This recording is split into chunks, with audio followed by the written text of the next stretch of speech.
There's a saying I love: strength isn't something you can always see in a person. True strength isn't about what's on the surface. It runs much deeper. It reveals itself in how you handle challenges, how you rise after setbacks, and how you refuse to let hardships break you. At times you might feel like you're just getting by, doing only what's necessary to push through the day. But what you may not realize is that even in those moments, you're demonstrating incredible resilience. Real strength doesn't come from lifting weights or putting on a fearless front. It's built through persistence, resilience, and the quiet determination to keep moving forward, and even when no one is watching. In today's video, we'll explore 7 key signs of inner strength, inspired by Stoic philosophy. These aren't flashy qualities, but fundamental life skills that define true strength. More importantly, we'll discuss how you can apply these Stoic principles to cultivate inner peace and lasting balance in your life. If this message resonates with you, consider sharing it with someone who might need a reminder of their own quiet power: a friend, a loved one, or even a colleague. A small gesture can make a meaningful impact. So, are you ready to recognize and embrace the strength within you? Let's begin. 1. Emotional control. Imagine this: you've spent weeks preparing for an important project. Everything seems to be going smoothly, and then suddenly, something goes wrong. Or perhaps out of nowhere, someone you trust unfairly criticizes you. How would you react? Most people let emotions take over. They might respond with anger, frustration, or even despair. It's natural, isn't it? But reacting impulsively, in the heat of the moment, often leads to regret. Let me tell you about my boss. He's not just a leader, he's a master of emotional control. I've seen him handle high-pressure situations with an almost unshakable calm. When one of our projects faced an unexpected setback, everyone else panicked. Some blamed circumstances, others blamed each other. But he remained composed. He asked questions, sought solutions, and led the team with clarity and focus. It wasn't that he didn't feel the stress, he simply refused to let it control him. This kind of control isn't about suppressing emotions, but mastering them. As the Stoic philosopher Marcus Aurelius said, "You have power over your mind, not outside events. Realize this, and you will find strength." Emotional control means focusing on what you can change while letting go of what you can't. It's the calm within the storm, the clarity that turns chaos into action. Think about it. How often have you said something in anger that you later regretted? How many choices made in frustration only made things worse? Emotions are powerful, and when left unchecked, they can lead us astray. The Stoics understood this well. Seneca wrote, "No man is free who is not master of himself. To live freely, you must guide your emotions with reason, not be ruled by them." Developing emotional control starts with small, deliberate steps. When frustration or anger arises, pause. Take a deep breath and give yourself space to think. This moment of restraint is powerful. It allows you to respond thoughtfully instead of reacting on impulse. Next, ask yourself a key question: is this within my control? The Stoics believed in focusing only on what we can influence. If the answer is no, let it go. If yes, redirect your energy toward a solution instead of feeding the emotion.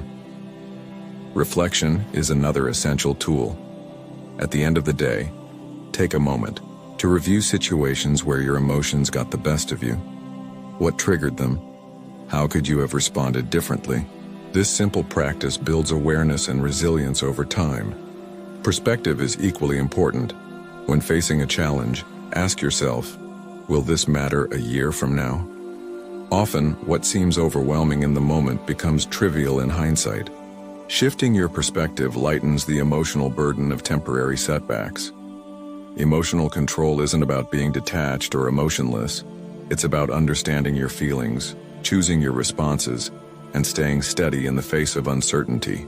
It's a skill, a practice, a commitment to responding with intention rather than impulse. Master this, and life's challenges will feel less like obstacles and more like opportunities for growth. True strength isn't the absence of emotion, it's the ability to guide it. Step 2. Taking responsibility.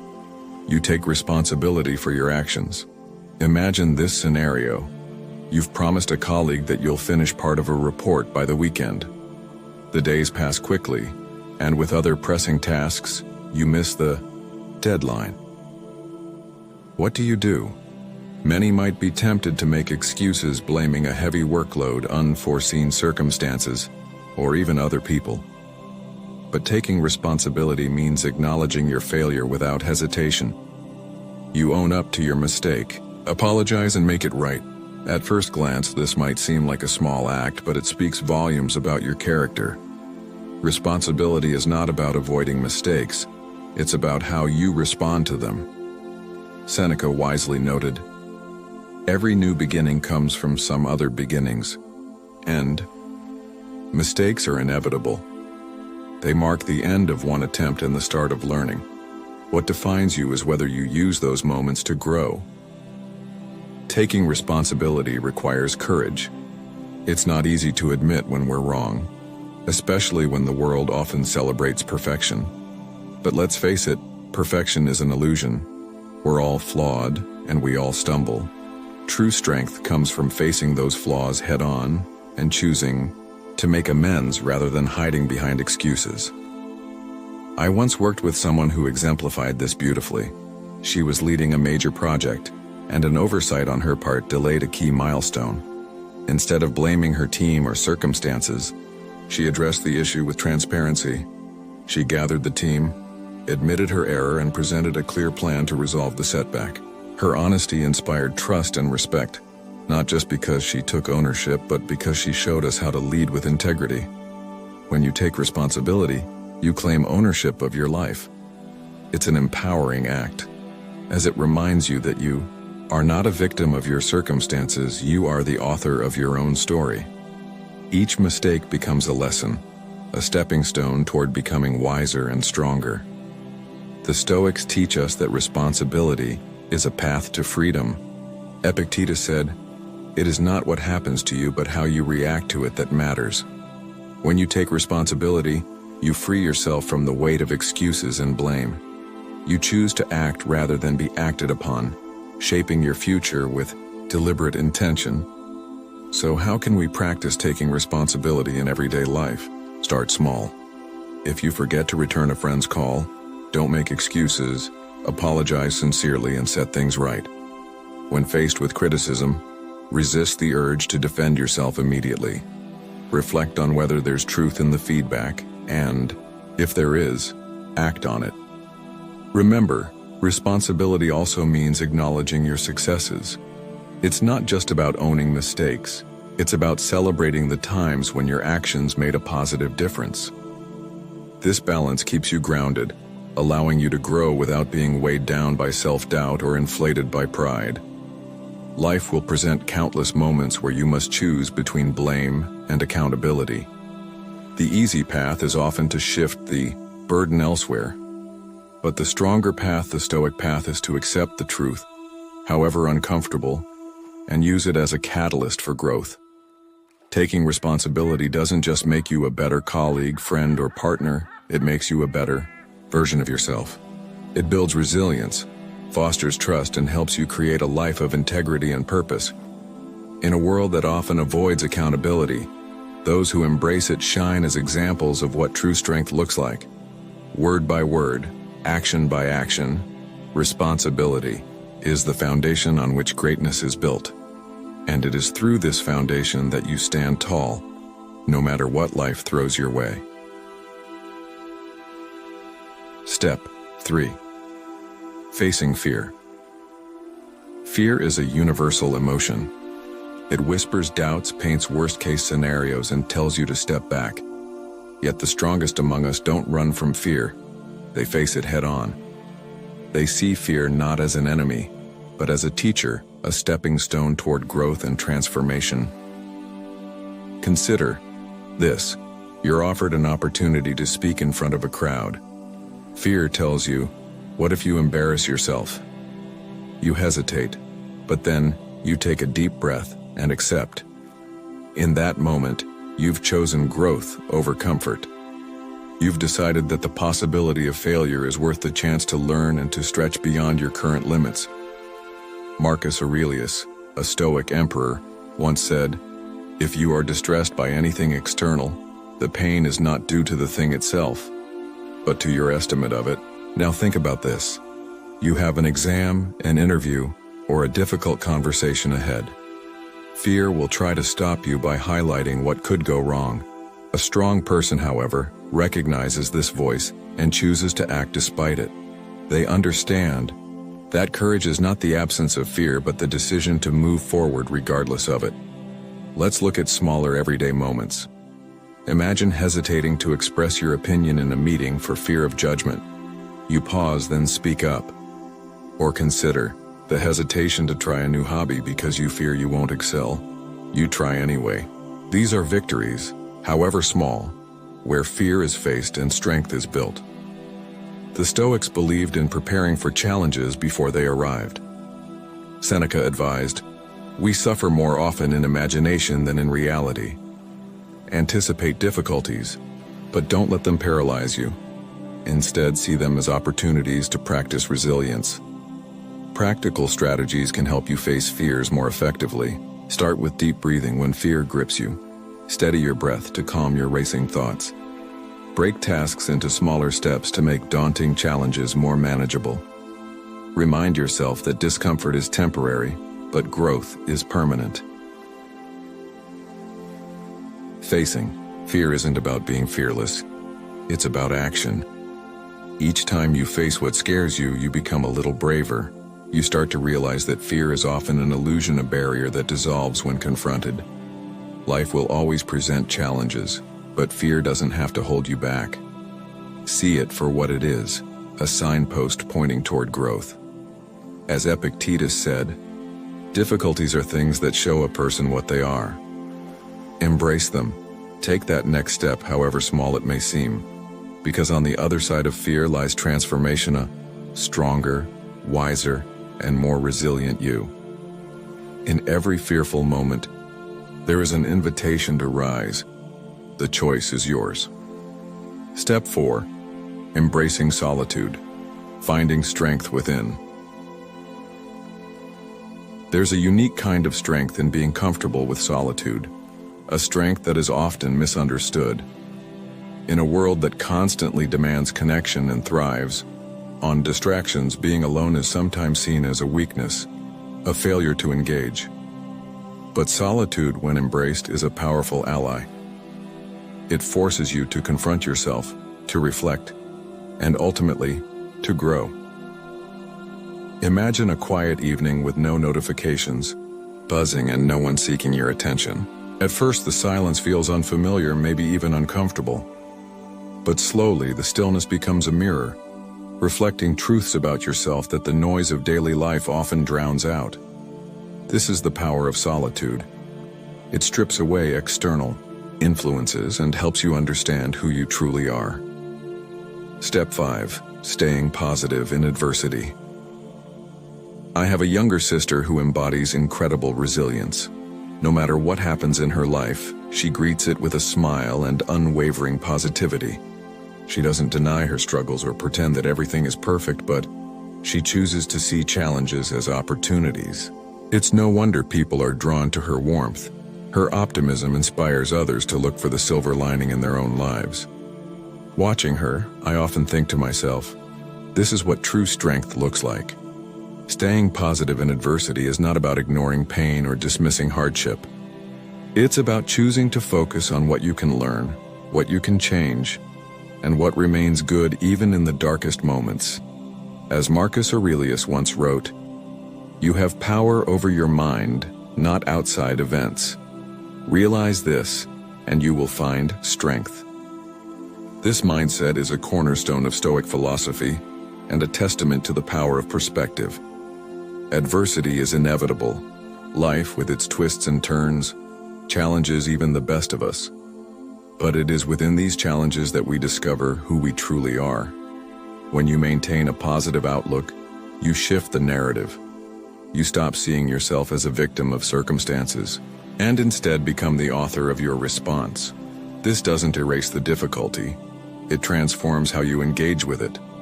To stay positive in adversity is to practice gratitude. Gratitude reminds us that even amid struggle, there are blessings to count. It might be the support of a loved one, the lessons gained from failure, or even the simple fact that you've endured another day. Gratitude is not a denial of difficulty. It's a recognition that beauty exists alongside it. Another key to positivity is resilience, the ability to adapt and recover. Resilience grows each time you face a setback and choose to try again. It teaches you that adversity is temporary, a passing storm that can't define you unless you let it. As Seneca said, "A gem cannot be polished without friction, nor a man perfected without trials." Trials refine us, polishing the rough edges and revealing our inner positivity. And adversity also comes from focusing on the present. Too often, we dwell on what went wrong or fear what might come next. But the Stoics remind us to anchor ourselves in the now. Epictetus advised, "Do not seek for things to happen as you wish, but wish for things to happen as they do, and you will have peace." When you embrace the present moment, you free yourself from the weight of the past and the worry of the future. Cultivating this mindset requires patience and intention. It means reframing negative thoughts, seeking solutions instead of dwelling on problems, and surrounding yourself with those who uplift rather than drain you. It also means acknowledging your emotions without letting them control you. Sadness, frustration, and fear are natural, but they don't have to dictate your actions. In adversity, positivity is a choice, a deliberate act of courage and strength. It doesn't mean pretending life is easy. It means recognizing that even when life is hard, there is still light to be found. And with that light, you can keep moving forward, one step at a time. So when challenges come, as they inevitably will, remember this: the storm will pass, but the strength and perspective you gain will remain. Hold on to that truth and let it guide you through whatever lies ahead. Step 6. Setting boundaries. True strength often lies in the choices we make to protect our time, energy, and peace. Setting boundaries is not about shutting people out. It's about knowing your limits and honoring them. It's about saying no when you need to, and yes to the things that truly matter. In a world that often demands more than we can give, boundaries are the shield that keeps us from burning out. The Stoics understood this well. Epictetus taught, "Know first who you are and then adorn yourself accordingly."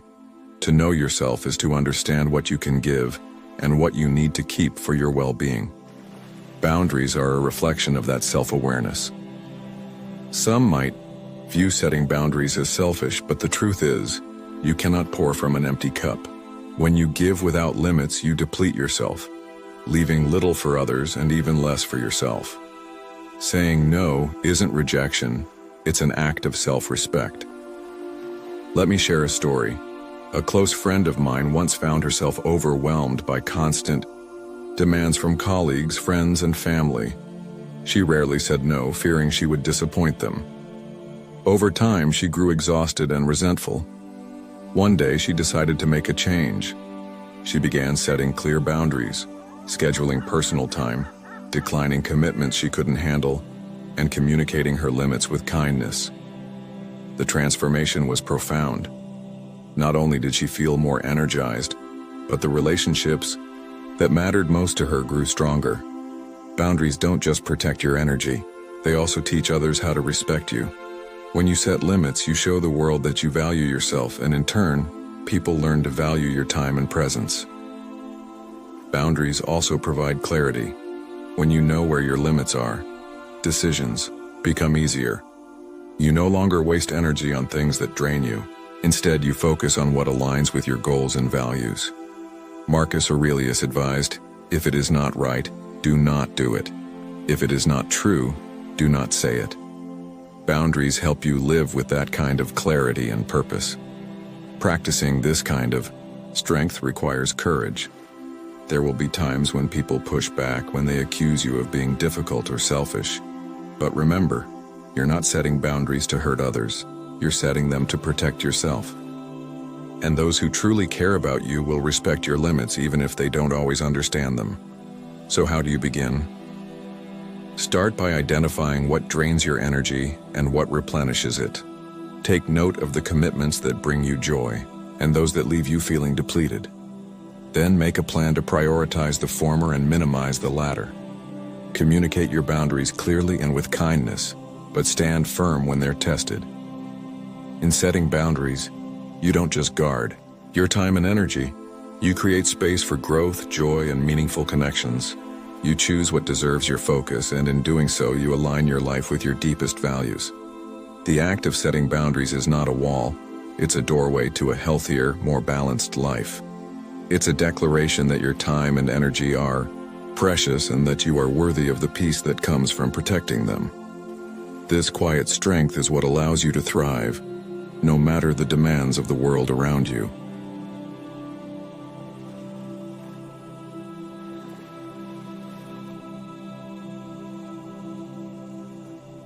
Step 7. Lifting others. Up empowering the community. True strength is not just about overcoming your challenges. It's about using your resilience to inspire and uplift others. A truly strong person doesn't compete to tear others down. They collaborate to build them up. They understand that lifting someone else doesn't diminish their light, it makes it shine even brighter. Think of a time when someone believed in you even when you doubted yourself. Maybe it was a teacher who encouraged you, a friend who reminded you of your worth, or a mentor who pushed you to aim higher. Their belief in you became the spark you needed to persevere. This is the power of lifting others. When you support someone, you create a ripple effect of strength and confidence that extends far beyond that single moment. The Stoics remind us of the interconnectedness of humanity. Marcus Aurelius wrote, "What brings no benefit to the hive brings none to the bee." When you help others thrive, you enrich not only their lives, but also your own. A community built on mutual support becomes stronger together, weathering challenges that no individual could face alone. But lifting others isn't always about grand gestures. Sometimes, it's as simple as listening without judgment or offering words of encouragement. These small acts of kindness can transform someone's day, even their perspective on life. Let me share a story about myself. A few years ago, I worked with someone who was struggling with a critical project. They were overwhelmed, doubting their skills and unsure how to proceed. Instead of focusing on their challenges, I decided to step in. I sat down with them, offered constructive feedback, and helped break the tasks into manageable steps. Together, we worked through the challenges, refining each detail with care and determination. The result was remarkable. Not only did the project succeed, but it also transformed how my colleague viewed their own capabilities. They gained confidence, and our professional relationship grew stronger, built on mutual trust and respect. That moment taught me something invaluable. Lifting someone else doesn't just help them succeed. It fosters collaboration, strengthens connections, and creates shared victories that uplift everyone involved. The act of lifting others is not self-sacrifice, it's a demonstration of strength and empathy. It requires you to set aside ego and see the potential in others, even when they can't see it themselves. As Epictetus said, "Be helpful to those who are vulnerable, for you may one day find yourself in need of assistance." Supporting others is not only a gift to them, but also a practice of humility and gratitude. Sometimes lifting others means stepping back and letting them take the spotlight. Strong individuals don't need constant recognition. They find fulfillment in the achievements of those they've supported. This kind of generosity is rare, but it's also transformative. It builds communities where success is shared, not hoarded, and where collaboration replaces competition.